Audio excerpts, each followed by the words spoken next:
it's basically going to read it a little bit like a pyramid, where it's going to all condense down into a single mix node. And anything, the closest stuff to this mix node here, this is going to be like the new one mix node to rule them all.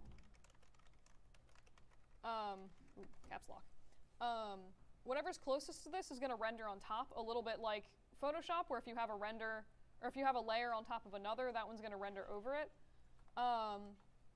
So the order that you attach these together is actually kind of important. So if you, I'm just going to go in here, and basically, so I'm going to say it probably makes sense for dust to be on top of everything else. So I'm going to grab my dust, throw it down here, and all I really need from the dust is the, I'm going to cannibalize this a little bit, so I'm basically going to re-plug in this dust better. I'm actually just going to convert this one into my mix master. So then I'm just going to replace this red paint with whatever I want below it. So if I have like chip stuff, I'm going to put that on, I'm just going to sort of, you know, systematically go through and like replace this. So this is going to have more and more information with like more and more scratch detail and stuff like that. And just use, like cannibalize my other little nodes to do that. So next thing I'm going to add is maybe the edge scratches. So I'm going to throw this down here. And I'm actually going to just take the out color from edge scratches. So for the record, this is what edge scratches look like. It's just the red paint with these little scratches here. I'm going to take the out color from that and plug it into the red paint on my master layer. And once I do that, you can see that it has dust and also the little chromey scratches here. So that's all fine and dandy. If I wanted to then go through and say, maybe I wanted rust on here, but that's going to be, it's kind of like on top of the paint. That's, for some reason, I usually add rust. I usually add rust because like rust chips off semi-easily. So I figure like kind of chips off. Again, it depends on the order of like whatever you're trying to achieve. But basically I would just sort of attach that into my edge scratches if that's, you know, where I wanted that to be. So I'm going to grab my rust mix, throw that down here, and I want the rust to replace the red paint. So I'm just going to grab the out color of rust and throw it into here, which is so my paint's now replaced by this rust texture, which is a very ugly rust texture, and I've realized that I have put chrome on here instead of my red paint. So I'm going to grab my red paint and just replace that. So this is more or less what the rust looks like with red paint instead of chrome. So if I look at my master shader, you can see that now there is dust, scratches, and a little bit of very, very awkward rust around the bottom. I might go into my rust real quick and be like, hey, where's that range node? Because that, whatever I have, looks very awkward. By that, I just want to make it a little more obvious that it's actually there. So that'll be obvious. All right. So once I render that, you can see, like, by pushing that, there's a lot more dust that shows up, or rust that shows up there. And that's basically how you can combine, like, a bunch of different stuff together to get, like, pretty crazy effects. And you can actually, my computer crashed while doing it, but you can actually, like, bake these out if you ever just need, like, this specific texture with this specific lighting in it. You can bake this out and use it for other textures for, like, game assets and stuff like that. I'll go over that more specifically next week, and I'll just show you really quickly how to bake like an ambient occlusion map today, because it's the same process, just doing it with a much faster render time thing. So I might actually just take that down a bit. Reversing my colors there. All right. What am I doing? All right. So this is kind of what I'm going for. And then again, I'll just go over it really quickly. Do you guys want to review of like how to add the noise texture back into here for the little edge scratches here, or do you want to move on to redshift or other things? All right. All right. Well, since I went over it earlier, I'm just going to go wander over to redshift unless there's objections. But that's more or less how you create these procedural textures. And in case anyone is wondering what the final texture looks like, this is all of the stuff mapped out from that final texture. So you can see I have like my master mix, which links up to like dust, which links up to all this other stuff, and you can expand all of these to like crazy degrees, and it's, you do get these like really messy shader trees, which is why it's important for like the 19th time to actually label your stuff. You'll drive yourself nuts if you don't. But yeah, so that's pretty much doing this in Arnold. If you want to set up something similar in a Redshift, okay. I'm gonna set my project again and like hope that Maya doesn't randomly quit on me again. I don't have high hope in this. All right, so you can do similar stuff in Redshift. I'll just go over like the how to add dust and stuff. It's pretty similar. Like they have this Redshift curvature node. You just need to hook stuff up a little bit differently. So I might actually just show you the existing shader map that I have.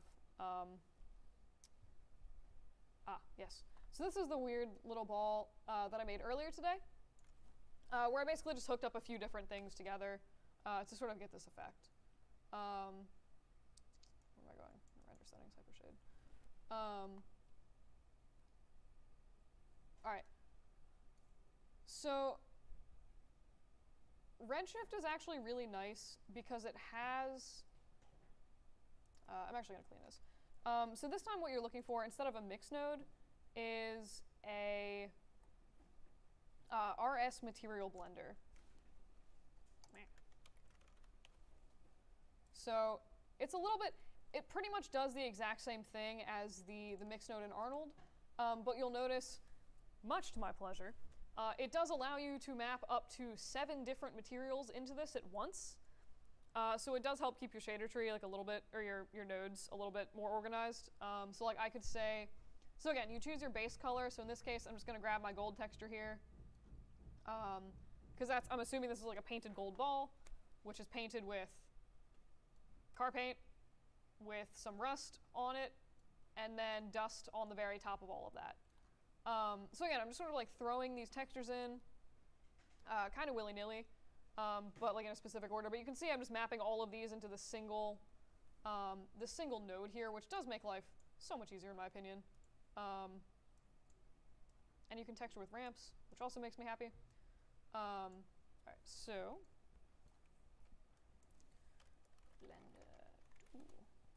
all right, so I'm just going to attach this to my little dude here.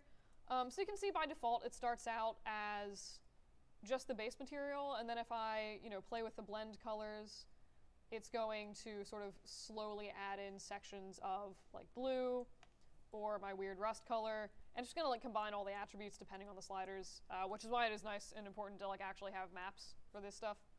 But if you wanted to set up something like what am I going for? Where am I going? So like the scratches on the edge of the model. So like what we use the AI curvature for. There's a Redshift curvature node. It works pretty much the same way. So I'm just going to grab this little Redshift curvature guy. And I am going to plug the out color of this into, which one is it? I'm going to grab the out of this curvature node and just put it into either the RGB of blend color 1. And you can see it's actually pretty much doing exactly what I want it to, where it is adding these like, actually no, it's doing the opposite of what I want, where it's adding, the little like blue lines around the edge. Anywhere there's like a crease or an edge on the model, it's gonna put a little bit of what looks like wear there. And again, if you guys ever try to like map, the out color of something or whatever, and it like grays out a value, 99.99% of the time, it's just like trying to map an RGB value into like just an R value or something. So just, grab one of them and try adding it to the other. But like, I expanded this and I saw the RGB and it let me plug in the out color into any one of those. So that's pretty much what I wanted. So again, so you'll notice that this is doing pretty much the opposite of what I want, where it's actually, what I want is gold showing through here, and blue everywhere else. So I'm going to go through and add a ramp shader in here. And this is just a standard ramp texture, like I sometimes use to color eyeballs or do weird stuff like that. I'm going to grab the out color from this and put it into the V chord. It honestly doesn't really matter which one you use, but by default, ramp is set up to be a V ramp. Which is why I'm throwing it into the V coordinates. If you put it into U, you're just going to have to switch this to U ramp, but it's just one extra step, so I always throw it into the V. And again, I'm just going to grab either out color, pick an out color value and throw it into blend color value. But what I can do now is basically swap these values, and this basically works. It's again, if you've ever fiddled with something in Photoshop where you like go into levels and like swap these values like I just did, it's pretty much doing the exact same thing. It's just like inverting what you have basically. And you can see, so by doing that, you can also use the ramp to sort of crush your textures down and refine them a little bit. So I can also, play with my curvature nodes. If you open the remap section in your curvature node, they do give you a lot of helpful sliders for twiddling, like your min, max, all that stuff, contrast, etc. So you can play with all this stuff here, and then go back in and just sort of like clamp it down with the. I switched this again, didn't I? I did. And just clamp it down with your ramp texture. So yeah, and this will pretty much again just get you those like sort of shiny edges there. Now my question is, why is this whole thing so shiny? Oh, that's the, okay. That's what that was. So if you're looking at this and you're like, I was looking at this and I'm like, I know I didn't make this blue texture quite this shiny, like what's happening here? And then I was like, oh, when I used the ramp, I mapped in the R value into the R value, but there's still like G and B values here, and I should be able to actually map all of the out colors into the final colors. Basically, I looked at this before, and I was like, oh, my blend color is bright red. What does that even mean? Normally, this is going to be something like a grayscale value, black, white. It shouldn't have any color in it, which is why I'm like, oh, right, because I was plugging red values into stuff. So again, I'm just going to grab the whole out color of my ramp and throw it into the whole blend color of my blender. And now you can see, again, I have this sort of nice chip paint effect. And then for grime in Redshift, again, you can do the same, pretty much the same thing where you use the curvature node. And I'm just going to throw in a curvature node for my... What is happening right now? I'm going to throw in a curvature node for my rust, which is apparently color 2. And I'll just throw a ramp in here because I know I'm going to need one. So again, I'm going to connect the curvature. I'm going to throw my... Hamburger, you open. My texture node. All right, so I'm going to throw the out color, just R, into my V chord, and I hate these texture things. Just throw the whole out color into blend color 2.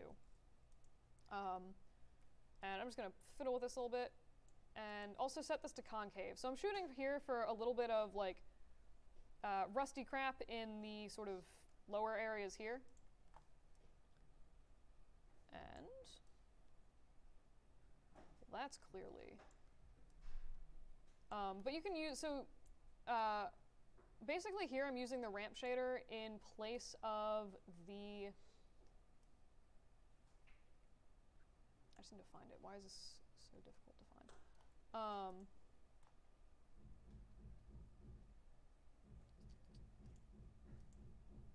That's super weird. Hang on. I'm just going to assign the curvature node to the actual object really quick. Oh, that's why. Okay, so remember when I was like, you can't use Arnold nodes with Redshift? I was totally trying to use an Arnold node with Redshift. So make sure you're grabbing the appropriate thing from each render engine, or else you're going to have a hard time doing what you need to do. I said V chord. All right, so really? So again, I'm going to grab the RS curvature node and throw that into my V-chord, and see what happens. I usually, so I'm like having trouble figuring out exactly what this is doing. So I'm just going to make another redshift material really quick. If you're ever, trying to isolate something in redshift, I found it's pretty easy to just grab the out color of this and throw it in diffuse color, and then just like assign this as a temporary material to your object, and then you can really see what the values are doing.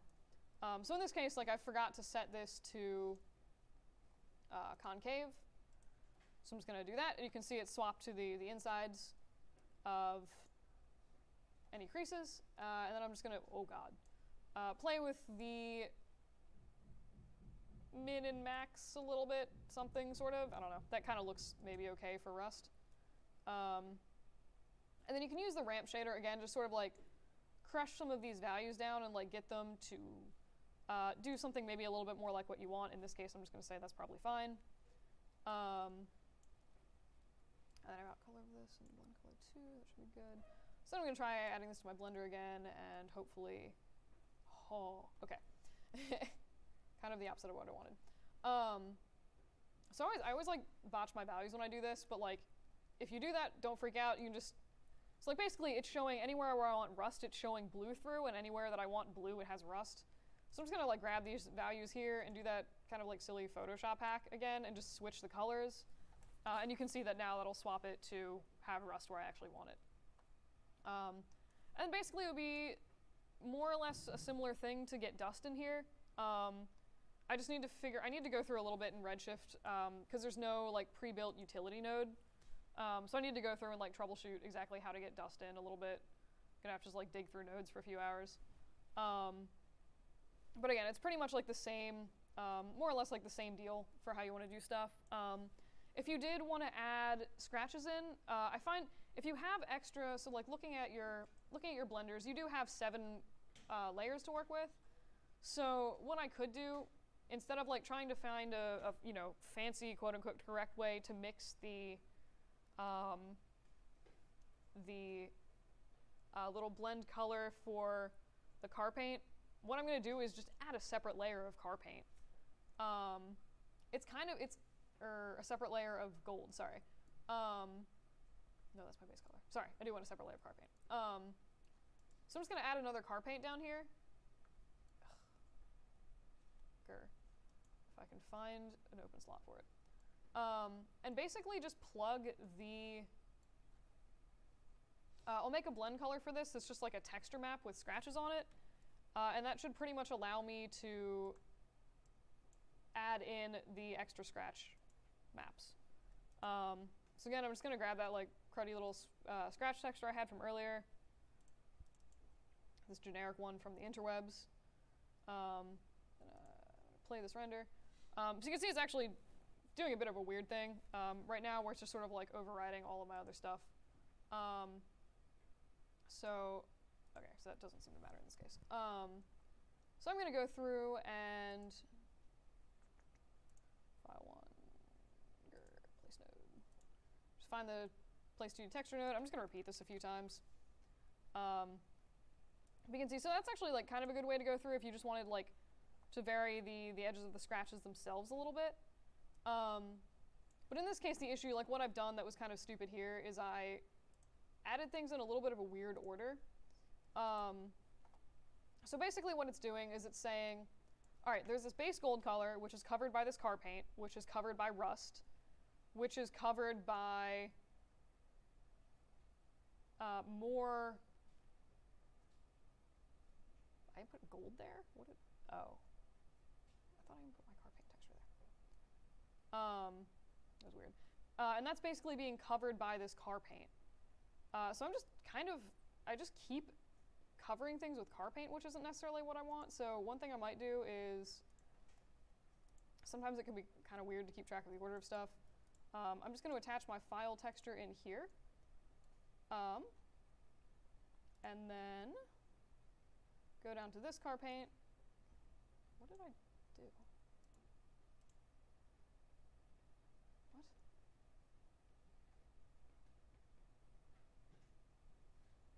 I broke this super hard. so I have to reverse. Wait, oh shoot, which texture am I on right now?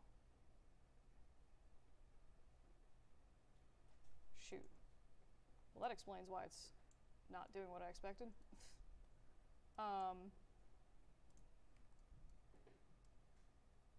Did I? What? Alright, sorry, hang on. Blender 2. Oh, it was Blender 2 that I was looking for? What did I do? I had old stuff in for my old file, and I think I just overwrote it. Oh yeah, okay, whoops. Yeah, so I was just looking at the wrong shader. That is what I was doing. Again, why it's good to label things better. But basically, if you wanted to go back in and add this like crusty sort of scratches over everything, you can just go back in and, again, I just sort of added another layer of car paint in here. And that is how I got these scratches. I basically just like added more gold over the paint to sort of fake the look that there was gold underneath the paint, if that makes sense. So I have a layer of gold for the very base of the object, a layer of car paint, and then another layer of gold over top that is just in this scratch area. Does that make sense? All right. Sorry, it's kind of like a little bit of a weird demo stuff since Maya kept crashing and I lost files like a crazy person. But does anyone have any questions about like anything we went over for procedural texturing? All right. Most of it is honestly just like remembering what nodes to use. So, yeah. So if there's no questions about that, I'm going to run through the assignment really quick, and then if anyone's interested, I can go over some like really brief stuff about toon shading and whatnot. But first, I'm just going to run through the assignment, which I need to actually find. It's week 4, right? That's the thing? Okay. So there is a little bit of, oops, that's not what I wanted. All right. So this week, again, I said I'm going to provide like a model that you guys can use. I still need to make that, so that'll be up by sometime Wednesday, should you want to use it. If not, and you want to start your model early, just like ignore any of the stuff I said about provided models. But basically, you're going to be procedurally texturing something this weekend, or this week. So you can model your own object, make sure that you UV it. Ideally, it would have nice UVs. If it doesn't have nice UVs, as long as you do like at least an automatic map, that will like serve your texture in the end. But like it should have, you know, at least non-overlapping UVs of a not completely insane size. But basically, model and UV an object, and then procedurally texture the object. I was planning on making a little like robot model guy that you could do that was basically just like a little shader ball with some personality. So if I do get that made and you choose to use him, I would like you to pose said robot in whatever way you feel fit, and maybe just like throw in 1 or 2 simple objects next to him to like communicate some kind of story. So like if you wanted to, you could like make him slumping on a, you know, brick wall in an alleyway with like a trash can and have him be like rusty and disgusting and sad looking. Versus maybe some kind of, you know, cutesy little robot you might find in like a child's room or something like that would have a completely different feel and probably be posed differently. And yeah, so if you don't want to use the model that I made, if I actually get around to making him, other stuff you'd be welcome to do is like fruit. I'm partial to stuff with metal on it or like chipped paint, just because I think it's easy to find reasonable layers of stuff to put on, like rust paint, stuff like that. So you could do like an axe or a metal tool. And if you're really like feeling super crazy unfancy, you could do a shader ball. Just if you do decide to make your own shader ball, just realize that that's not going to get as like creative. It's not going to earn as many like creative points as, you know, making something interesting would, if that makes sense. Because it's pretty much as relatively uncreative as you can get. And you're going to procedurally texture the thing. So you should use at least 3 different materials in your texture. Oh, whoops, sorry. I realized I did not have this on the right screen. Sorry about that. All right, so My bad. All right, so model UV object, etc. Basically, the requirements for the texturing is that you need at least 3 different materials in the texture. So if you're looking at that, that would be like the base stuff I started with, where it's like just like a shader for gold, a shader for your paint, a shader for your rust. So you need at least 3 standalone shaders that you basically combine into one shader for your final object. And then if you want to add extra texture maps for stuff like additional spice. If you want to add extra texture maps for like scratches or to make your rust look better, to give some kind of texture to your paint, something like that, you're more than welcome to. And just like the overall look of the wear and grime should be made procedurally. So like again, if you want to use like a generic scratch map and just sort of like attach it to your object, that's fine. But you would want the wear like on the edges, positioning of the rust if you have dust on there. That's something that you would want to do procedurally. This makes sense? Cool. Yeah, so basically shoot to make it give it as much depth and dimension as interest as possible, show grime in different textures. One thing that's actually kind of fun to do for stuff like this is just go out, like even if you look at the walls behind Urban, I used to do this when I was in school. I would just be like walking back to my dorm and I'd be like, wow, this wall is so interesting. It has like a giant chunk of stucco chipped out where you can see the different like brick texture underneath, and then there's like grime on top of the stucco. And just like look at just like walls and you'll find a lot of just weird detail in them. And then what to submit, just do 3 to 4 renders of the complete object, whatever you choose to do. And then I would just pick a render angle and render one complete version of your object with like the final shader on it, and then one render from the same angle of each base material, so like the chrome, the rust, etc. you're using, just because I want to see like what that actually looks like on its own, if that makes sense. And then also submit any like textures you're using, the Maya file, reference images. If you go out and you like take pictures of a wall you're trying to recreate a specific texture, throw that in for reference as well. And if you could get rid of like any unnecessary documents, if you happen to use any like Photoshop files or anything like that, or like 8 versions of your Maya project, like I really don't need all those. So please don't include those. The other thing that I would like to stress for this assignment in particular, since you're probably, if you link textures in, you're gonna have to, since this is like gonna be almost impossible probably for me to like sort out your shader trees, if you can make sure that if you're using a file texture, set your project when you open Maya, put the stuff in your folder, like in your source images folder, and then link it into your file, because that way it'll show up when if I need to like set your project to troubleshoot. If it's saved somewhere random on your desktop or whatever, I'm not gonna be able to like open your files, and it's gonna be awful. But yeah, does this all make sense? Cool. So are there any questions about, actually I'm gonna add fire. Fire hydrants are also good,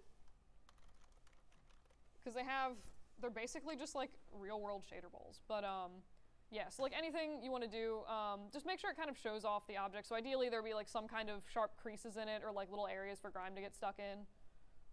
If you Google different shader balls, you'll get an idea of like the specific features that they use, but yeah. So any questions on this assignment? All right. The other thing that you'll be doing this week is for pre-production stuff. So you're gonna be making a basically digital floor plan of your room. And this is something that you each do individually. You don't need to do it as a team. So again, the requirements are there needs to be at least 1 door and 1 window. And I'm gonna be a little like fuzzy on this one. I'm not gonna go in and like check that everything is like exactly 10 by 12, but the area, like the reason for this is like it's way easier to populate a small space than a large one. So don't do like a giant sprawling dining hall. Again, like a small area in a corner or like a small room is going to be much easier to do. And basically you're just going to kind of like that first assignment from CGI1 where you like roughed in Like, oh, here's like a box for my bed to scale or whatever, like a box for my desk to scale. It's basically doing the same thing, but just with your own floor plans. So just throw in like rough layouts of your furniture, any of the objects that you or your teammate are going to be making, et cetera, et cetera. And yeah. So again, these should be digital and done in Maya and not like a scanned hand-drawn thing.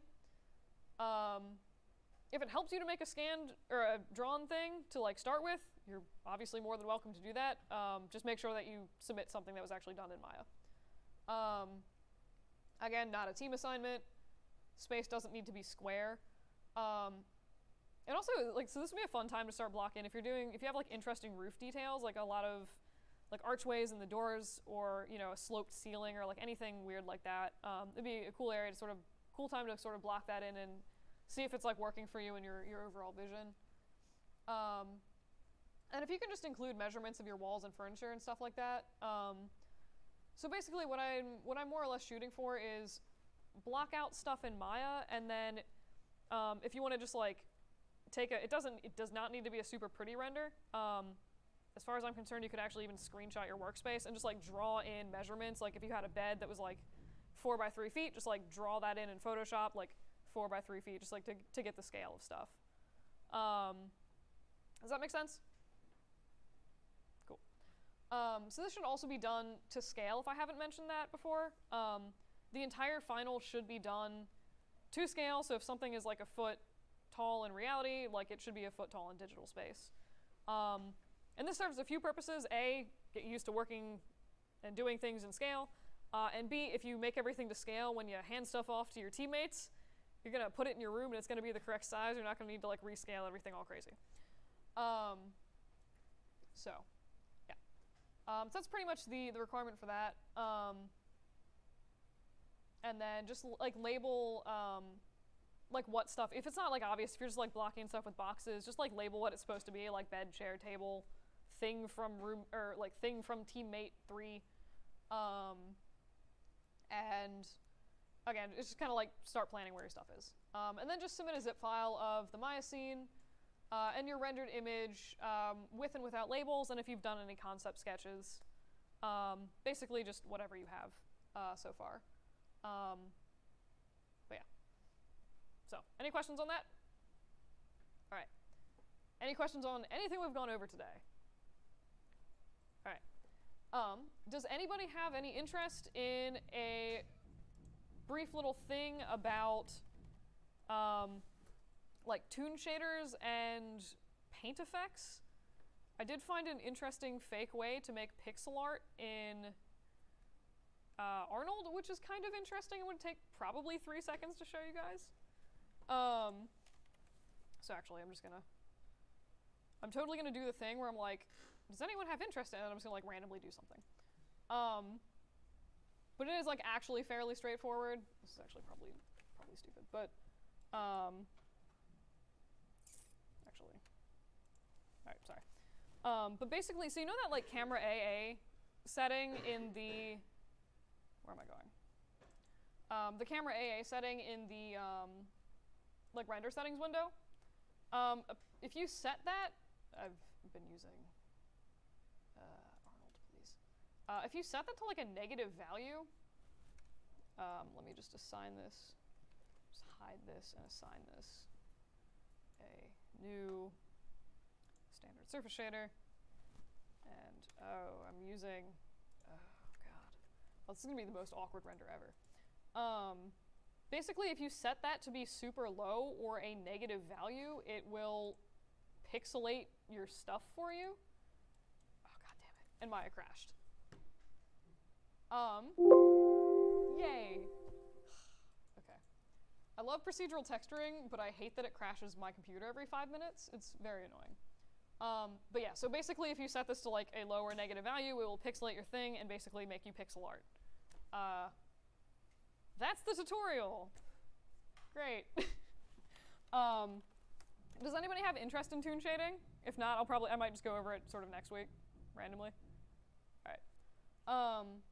So I think that if if no one's like super burning to know it right now, I might just let you guys go. The one last thing I have to say, I'm gonna send out a little like survey thing this week, because next week's a little bit of an open class, just to get an idea of like what you guys are interested in learning.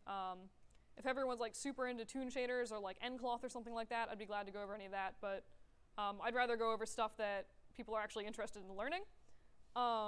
So if you care, then answer the survey when I send it out. And I'll leave a little thing where you can suggest topics if you're interested. So I think that's pretty much everything. Have fun, be free, happy week 4.